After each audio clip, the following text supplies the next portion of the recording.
ಯೋಗ ಎಂಬುದು ದೇಶದ ಪವಿತ್ರತೆಯ ಸಂಕೇತ. ಯೋಗವನ್ನು ದಿನನಿತ್ಯದ ಚಟುವಟಿಕೆಯ ಒಂದು ಭಾಗವಾಗಿಸಿಕೊಳ್ಳುವುದು ಒಳಿತು ಎಂದು ಸಂಸದ ಶ್ರೇಯಸ್ ಪಟೇಲ್ ಹೇಳಿದರು. ಹಾಸನ ಜಿಲ್ಲಾಡಳಿತದ ವತಿಯಿಂದ ಹಾಸನ ಜಿಲ್ಲಾ ಕ್ರೀಡಾಂಗಣದಲ್ಲಿ ಶನಿವಾರ ಆಯೋಜಿಸಲಾಗಿದ್ದ 11ನೇ ಅಂತಾರಾಷ್ಟ್ರೀಯ ಯೋಗ ದಿನಾಚರಣೆ ಕಾರ್ಯಕ್ರಮದಲ್ಲಿ ಭಾಗವಹಿಸಿ ಮಾತನಾಡಿದ ಅವರು, ಇಡೀ ವಿಶ್ವಕ್ಕೆ ಯೋಗ ಪರಿಚಯಿಸಿದ ಕೀರ್ತಿ ಭಾರತ ದೇಶಕ್ಕೆ ಸಲ್ಲುತ್ತದೆ ಎಂದರು. ಯೋಗ ಭಾರತದ ಪರಂಪರೆ ಸಂಕೇತ. ಅದನ್ನು ಇಂದು ವಿಶ್ವದ ಬಹುತೇಕ ದೇಶಗಳಲ್ಲಿ ಆಚರಣೆ ಮಾಡುತ್ತಿರುವುದು ಹೆಮ್ಮೆಯ ಸಂಗತಿ. ಅದೇ ರೀತಿ ಶಾಲಾ ಕಾಲೇಜುಗಳಲ್ಲಿ ಕೂಡ ಯೋಗ ತರಬೇತಿ ನಡೆಯಬೇಕು. ಜೊತೆಗೆ ಉಳಿಸಿ ಬೆಳೆಸುವ ಕೆಲಸವನ್ನು ಎಲ್ಲರೂ ಮಾಡಬೇಕಿದೆ ಎಂದರು.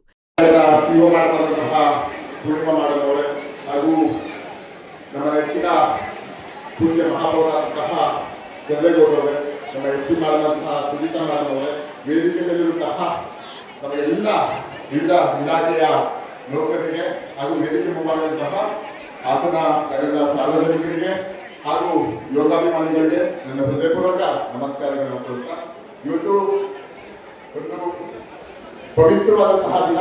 ನಮ್ಮ ದೇಶದ ಒಂದು ಪವಿತ್ರತೆಯ ಸಂಕೇತ ಅಂತ ಹೇಳಿದ್ರೆ ಅದು ಯೋಗ. ಅದರ ಒಂದು ಯೋಗ ದಿನಾಚರಣೆ ನಾವು ಇವತ್ತು ಶುಭ ಮುಂಜಾನೆಯಲ್ಲಿ ಜಿಲ್ಲಾಧಿಕಾರಿ ಲತಾ ಕುಮಾರಿ ಮಾತನಾಡಿ, ಯೋಗ ದೇಹ ಮತ್ತು ಮನಸ್ಸಿನ ಆರೋಗ್ಯ ಕಾಪಾಡಲು ಸಹಾಯಕವಾಗಿದೆ. ದೇಹವು ಒಂದೇ, ದೇಶವೂ ಒಂದೇ. ಎರಡನ್ನೂ ಸದೃಢವಾಗಿ ಇಡಬೇಕು ಎಂದರೆ ಯೋಗ ಬಹಳ ಮುಖ್ಯ. ಯೋಗ ದೇಹ, ಆತ್ಮ, ಮನಸ್ಸು ಎಲ್ಲವನ್ನೂ ಒಗ್ಗೂಡಿಸುವ ಕೆಲಸ ಮಾಡುತ್ತದೆ. ಈ ನಿಟ್ಟಿನಲ್ಲಿ ಎಲ್ಲರೂ ಯೋಗವನ್ನು ಅಳವಡಿಸಿಕೊಳ್ಳುವುದು ಒಳಿತು ಎಂದು ಹೇಳಿದರು.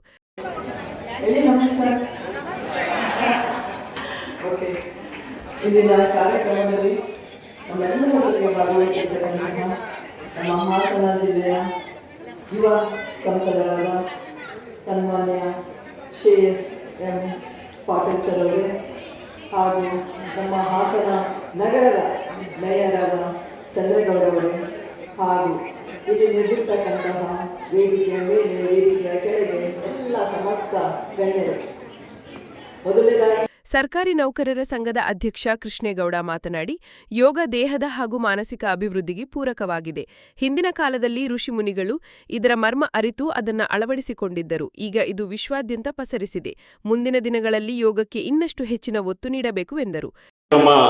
ತುಂಬಾ ಚೆನ್ನಾಗಿತ್ತು. ಮುಂಜಾನೆ ವರುಣನ ಕೃಪಾಶೀರ್ವಾದದಿಂದ ಆರಂಭಗೊಂಡು ಯೋಗವನ್ನು ನೀವೆಲ್ಲರೂ ಮಾಡಿದ್ದನ್ನು ನೋಡಿ ನಾವೆಲ್ಲರೂ ಖುಷಿಪಟ್ವಿ. ಈ ಅಂತಾರಾಷ್ಟ್ರೀಯ ಮಟ್ಟದಲ್ಲಿ ಏನು ಯೋಗ ಇದೆ, ಈ ಪ್ರಪಂಚದ ಎಲ್ಲ ದೇಶಗಳಿಗೆ ಪರಿಚಯಿಸಿದಂಥ ದೇಶ ನಮ್ಮ ಭಾರತ ದೇಶ. ಈ ಯೋಗದಿಂದ ನಮ್ಮ ದೇಶದ ಅಭಿವೃದ್ಧಿ, ದೇಹದ ಅಭಿವೃದ್ಧಿ, ಮನಸ್ಸಿನ ಶಾಂತಿ ಮತ್ತು ನೆಮ್ಮದಿಯನ್ನು